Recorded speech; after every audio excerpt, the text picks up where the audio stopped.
অসমৰ জাতীয় জীৱনৰ গুৰু শ্ৰীমন্ত শংকৰদেৱে আমাক সোঁৱৰাই দিছিল সেই তাহানিতে। ধন্য ধন্য কলিকাল, ধন্য নৰতনু ভাল, ধন্য ধন্য ভাৰতবৰ্ষ।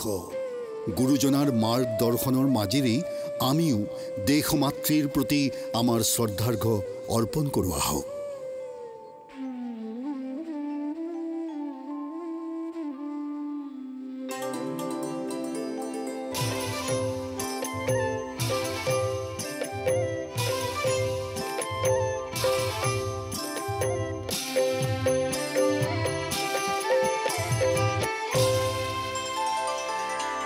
কোটি কোটি জন্ম অন্তৰে যাহাৰ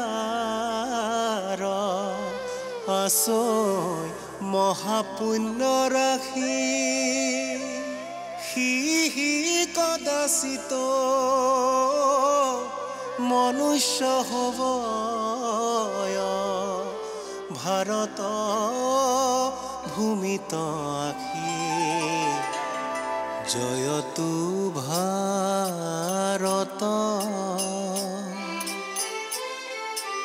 জয় জয় জয় ভাৰত বৰিষ। জয় জয় জয় ভাৰত বৰিষ।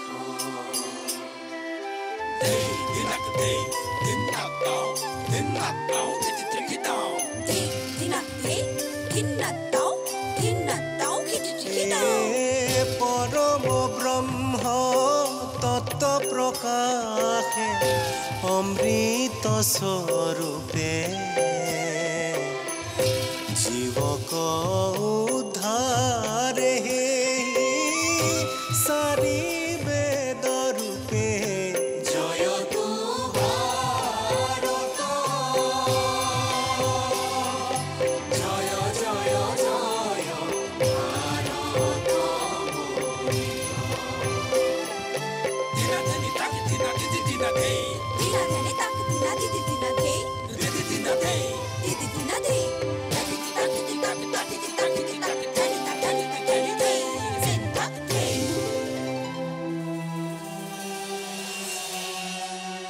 মহামানৱ মহাত্মা গান্ধীৰ নেতৃত্বত ভাৰতৰ স্বাধীনতা আন্দোলন তীব্ৰৰ পৰা তীব্ৰতৰ হৈ উঠিছিল।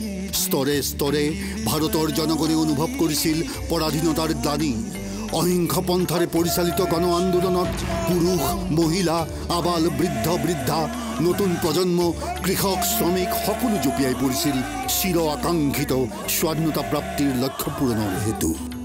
অসমতো দেশভক্ত তৰুণৰাম ফুকন, কৰ্মবীৰ নবীন চন্দ্ৰ বৰদলৈ আদি অগ্ৰণী নেতাৰ নেতৃত্বত ভাৰতৰ স্বাধীনতা আন্দোলনে ব্যাপক ৰূপ ধাৰণ কৰিছিল।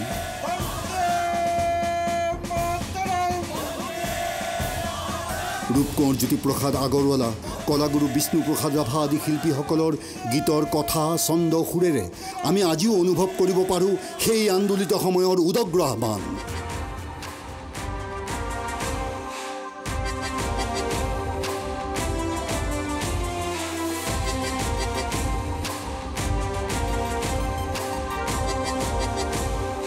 বিশ্ববিজয় নৌজোৱান, বিশ্ববিজয় নৌজোৱান, বিশ্ববিজয় নৌজোৱান, বিশ্ববিজয় নৌজোৱান।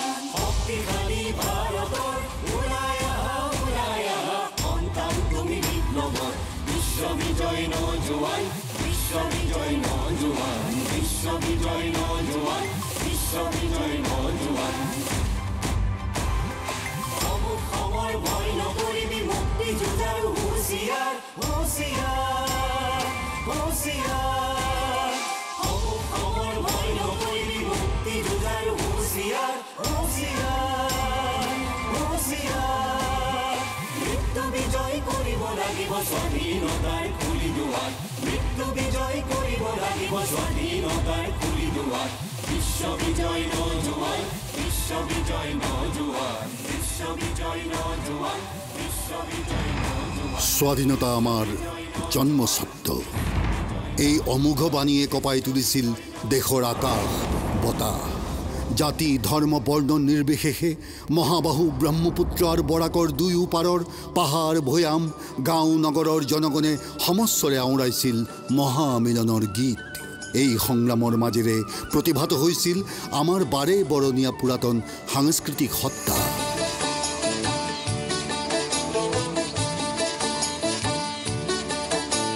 ব্ৰহ্মপুত্ৰ আৰু বৰাকৰ দুয়ো পাৰে,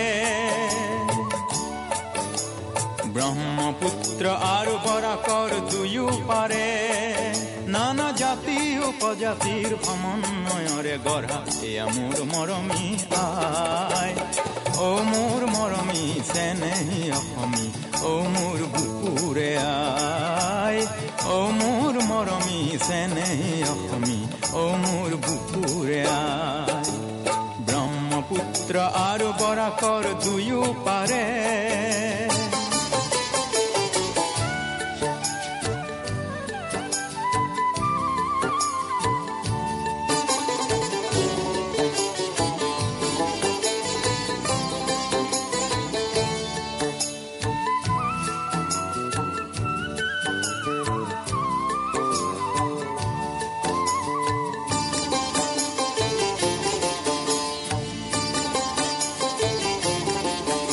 বৰ লুইতৰ দুয়ো পাৰে,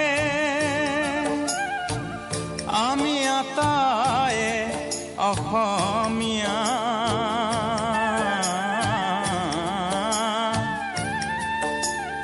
অসমীয়া মাৰে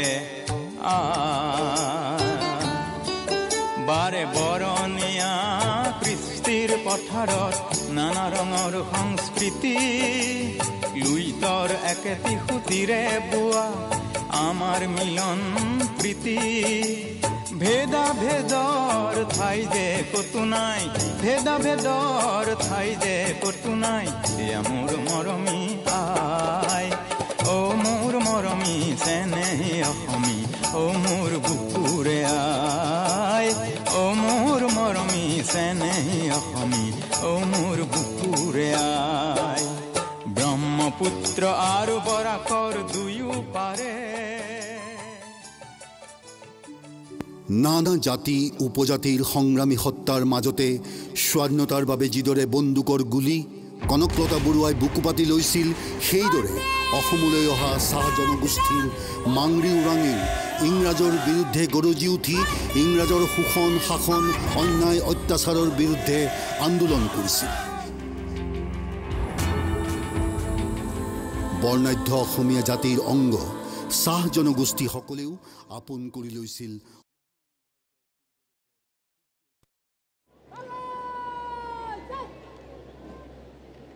Cadet Corps NCC Platoon Commander Senior Under Officer Miss Nishtha Chaudhary.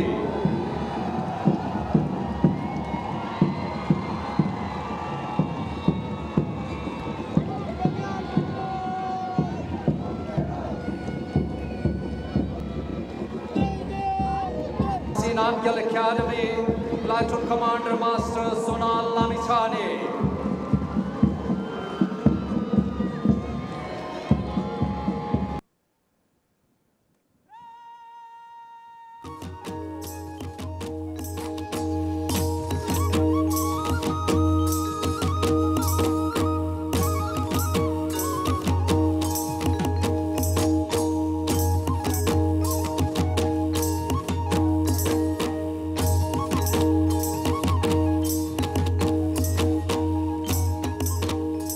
সময়ৰ অগ্ৰগতিৰ লগে লগে স্বাধীনতা প্ৰাপ্তিৰ লক্ষ্য উদ্দেশ্যৰ বাটেৰে ভাৰতীয় জনগণ আগবাঢ়ি গ'ল।